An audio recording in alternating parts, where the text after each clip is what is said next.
네, 오늘날 이 대한민국 사회를 가리켜서 여러 가지로 평가를 하지만 특별히 탈종교화 시대를 보내고 있다라고 말을 합니다.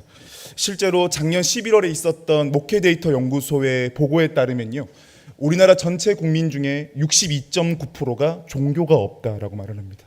무종교인이라는 건 거지요. 우리나라 전체 국민 중에 10명이 있다 그러면 그 중에 6명은 종교에 관심이 없고 종교를 가지고 있지 않다라는 말이 되겠습니다. 이 무종교인의 비율은요, 원래는 2012년까지는 종교인 비율이 더 많았다가 그 이후로는 계속해서 차이가 벌어지기 시작하더니 이제 무종교인이 훨씬 더 많아지게 되었습니다. 왜 무종교인이 많아져서 이 비율이 많이 벌어졌을까? 여러 통계와 데이터들이 있지만 이 데이터들을 종합해서 요약적으로 말하면 신을 믿을 필요가 없다라는 결론을 내렸기 때문입니다. 왜 그런가? 신을 믿어도 삶은 여전히 힘들고 신이 있다면 지금 이 인생에 이렇게 불공평하고 불행한 일들은 일어나선 안 되는 것 아니냐. 결국에는 이런 불행한 일들이 일어났는데 신을 믿는 건 소용을 얻는 것처럼 생각되니까 결국 떠나는 게 답이다 라고 말하면서 탈종교화 현상이 이 사회 가운데 이루어지고 있다는 거죠. 그럼 여러분, 사람들이 신을 믿지 않는다고 그래서 믿음 자체가 없는 걸까요? 믿는 대상이 아무도 없다는 걸 말하는 걸까요? 그렇지는 않습니다. 우리가 잊지 말아야 될 게 신을 믿지 않는다고 해서 믿음 자체가 진공 상태인 것은 아닙니다. 사람은요, 무엇이든지 믿게 되어 있습니다. 나의 재능이라든지 내 재력이라든지 내 위치라든지 아니면 내게 허락된 환경이라든지 사람은 무언가를 믿으며 살아갑니다. 여러분, 우리가 잘 아는 한자 중에 사람 인자가 있지 않습니까? 이 사람 인자가 상형 문자인데 그 문자가 생기게 된 그 통로가 두 사람이 기대고 있는 모습을 보고 사람인이라는 한자를 만들게 되었지요. 여기에서 알 수 있는 하나의 진실이 있지 않습니까? 이 시대가 아무리 탈종교화 시대라고 하더라도 사람은 본질적으로 무엇인가에 기대며 살아갈 수밖에 없다라는 겁니다. 이런 시류에서도요, 성경은 변함없이 우리에게 꾸준히 말해주고 있는 게 있는데 그건 바로 예수를 믿어야 한다라고 하는 아주 단순하면서도 담백한 말씀을 끊어지지 않게 말해주고 있습니다. 그렇다면 우리는 왜 예수를 믿어야 하는가? 여러분, 종로나 명동 길을 걷다 보면 이런 팻말 드신 분 종종 보시지요. 예수 천국, 불신 지옥 많이 보셨을 겁니다. 맞습니다. 실제로요, 이 강력한 메시지는 울림이 있었습니다. 실제로 우리나라가 70년대, 80년대에는 이 문장만 봐도 사람들의 가슴이 뜨거워지기 시작하면서 회개 역사가 일어났었고 한국교회의 부흥에 중요한 역할을 감당했던 것 맞습니다. 그런데 여기에 머물러 있다 보니까 많은 그리스도인들이 놓치는 지점이 생기지요. 이 기독교 신앙을 사후 세계의 안전보장으로만 여기게 되는 건 겁니다. 그렇게 되면 어떻게 되느냐? 신앙을 한 부분만 보게 되는 건 거죠. 그러니 실제로 저 군에 있을 때도 청년들 어떻게 말하냐면, 목사님, 그럼 제가 죽기 직전에 예수님 딱 믿고 가면 되지 않겠냐고. 그럼 인생을 잘 살지 않았냐 이렇게 말을 하는데 쉽지 않은 일이지요. 무슨 말을 하고 싶냐면요, 기독교 신앙은 단순히 죽은 뒤에 천국 간다. 물론 맞습니다, 여러분. 이 신앙 우리가 반드시 붙잡아야 될 신앙인 줄 믿습니다. 근데 이 신앙이 전부라고 여기는 것, 그거 신앙생활 잘못하고 있는 것일 수 있습니다.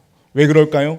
그러면 예수 믿음의 이 땅을 살아갈 때는 의미를 못 얻는 거거든요. 실제로 주님께서도 그것 자체를 말하고 있지는 않습니다. 그거는 믿는 자가 당연히 얻는 선물인 겁니다.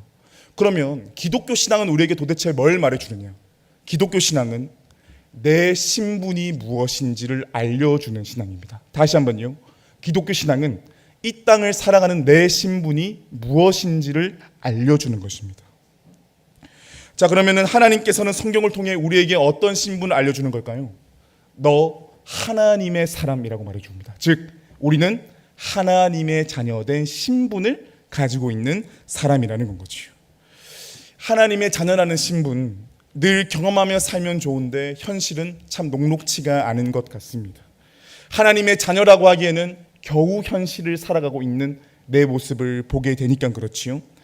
하나님께서도요, 인간이 가지고 있는 이 지점을 잘 아셨습니다. 그래서 우리 하나님께서 누굴 보내주셨죠? 우리 주 예수 그리스도를 이 땅 가운데 보내주십니다. 그래서 예수님께서는요, 우리를 너는 세상에 내던져진 존재가 아니라 하나님의 자녀라는 신분을 가지고 있다는 것을 다양한 방면으로 말씀해 주시고 우리의 인생을 회복해 주시고 살게 하셨습니다.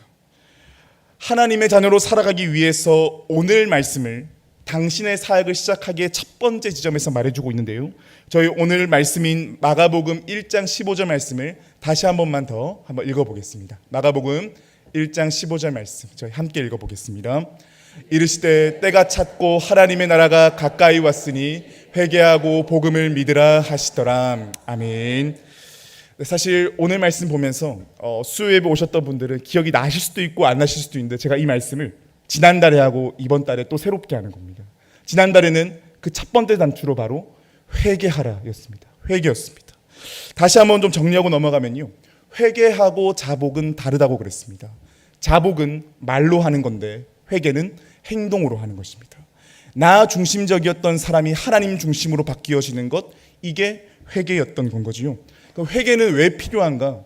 단지 더 좋은 삶을 살기 위한 결단인 것인가? 아니었습니다. 누가복음 15장 말씀을 보니까 돌아온 탕자 이야기를 보게 되는데 이 돌아온 탕자가 어떻지요? 아버지께로 돌아오는 행동을 돌이키는 회개를 하게 될 때 우리는 무한하신 하나님의 사랑을 회개할 때만이 경험할 수 있다는 것을 보게 되었습니다. 하나님께로 돌아올 때만이요 내 인생이 하나님의 사랑 안에서 안전하고 하나님의 자녀라는 신분으로 진정 나답게 살 수 있는 초석을 마련할 수 있게 되는 건 거지요. 그러면 회개하면 우리의 믿음이 다 끝나느냐? 그렇지 않습니다. 오늘 말씀을 보니까 우리에게 두 번째 단추를 말해주고 있는데 두 번째는 바로 복음을 믿으라입니다. 하나님의 자녀된 신분으로 살아가기 위해서는 뭐 해야 되냐면 복음을 믿어야 한다는 겁니다. 여러분, 복음이라는 말 우리가 너무나 많이 들어봤는데 이 복음 우리나라 말로 옮기면 좋은 소식이라는 뜻이지요. 이 좋은 소식이라는 게 뭡니까? 어떤 소식을 딱 들었을 때 내가 설레고 기쁘며 가슴 벅찬 그 소식을 가리켜서 우리는 기쁜 소식이라고 말을 합니다. 성경은요, 그러면은 우리의 가슴을 벅차게 만들고 새롭게 만들고 새로운 희열과 감격으로 만들어주는 이 소식은 무엇이냐? 자, 마가복음 1장 1절 말씀이 복음에 대해서 아주 간단하게 소개해주고 있지요. 저 1장 1절 함께 읽겠습니다. 하나님의 아들 예수 그리스도의 복음의 시작이라. 아멘.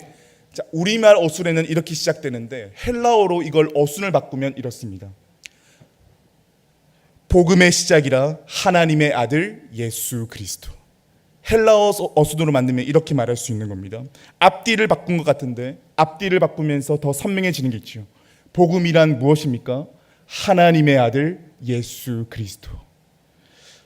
이 지점을 여러분들 엄청 들어왔겠지만 오늘 이 시간 반복하는 이유는 있습니다. 자, 그러면 왜 하나님의 아들 예수 그리스도가 우리에게 복음이 되느냐? 자, 여러분, 우리말로 번역한 이 복음은 헬라어로 말하면 유앙겔리온입니다. 이 유앙겔리온은요, 기독교 토양에서 나온 단어가 아닙니다. 이 유앙겔리온은 어디서 나왔냐면 정치적인 용어입니다. 정치 용어예요. 정치 용어인데 언제 나왔는가 보니까 이 단어가 쓰일 때는 유앙겔리온이라는 단어가 쓰일